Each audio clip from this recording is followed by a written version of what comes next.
Today, John and Wendy have invited us to spend the day with Summer. She's an 8-year-old girl who left hospital when she was 2 years old. Summer was born with a complex heart condition, which meant that she needed surgery soon after birth to keep her alive. Her lungs also failed to develop properly.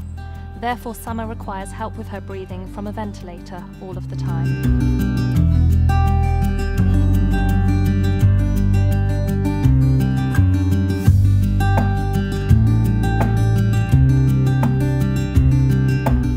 Asking detailed questions when you've got these different professionals commenting about things, ask why or how that is. If they think they've answered it but you're still a bit confused, ask another question, get them to say it a different way, because it's only when you've got peace about what has happened or what will happen that you can tune out and get on.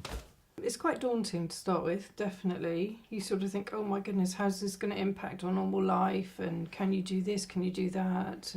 But it was also exciting because it's nice to actually bring your child home.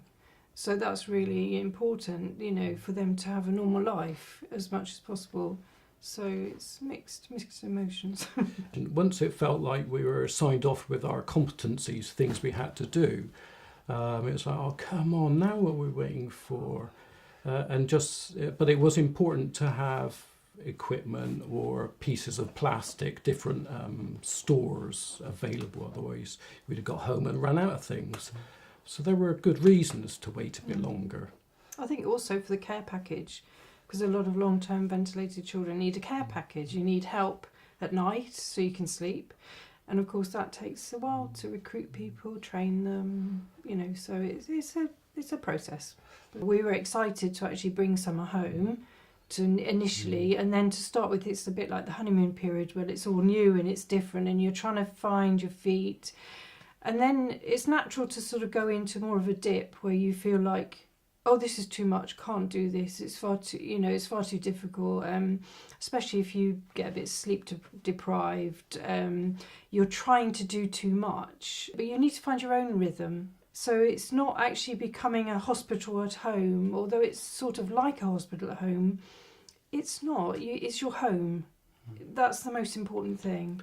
It was probably 3 or 4 months when I thought, I know how to do this, I know how to do that. We've got those things in the right place, so they're nearby.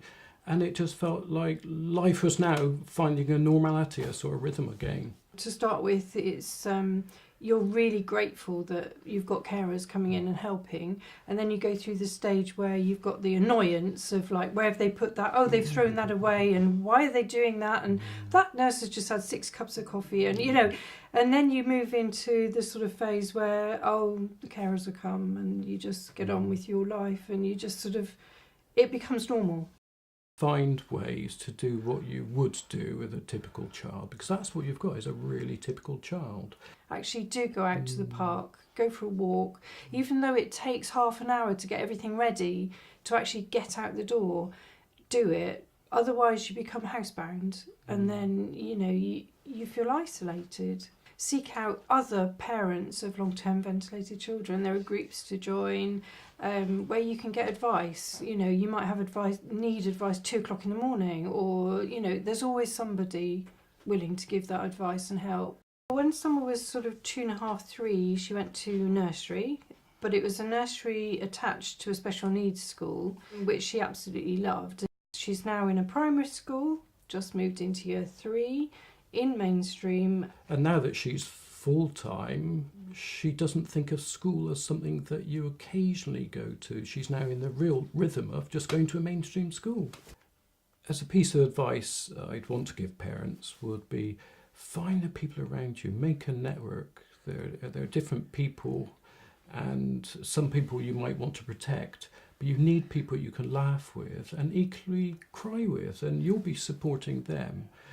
And you're quite likely to find that's where there are other families who have got special needs around them, because they're not going to judge you, you understand their awkwardness and difficulties, and equally they hear and listen to those from you, It's just wonderful support. If I had the time over again, would be to actually relax more, in the sense of not being so uptight about, oh, that has to be done at that time and we've got to do this and we've got to do that. But actually, yes, there are things that need to be done, trachea tape changes and, you know, the care. But, you know, it can be more fluid. It doesn't have to be as rigid, because when you're trained in hospital, you think you've got to do it the way they do it. But actually find your own rhythm, find your own way of doing it.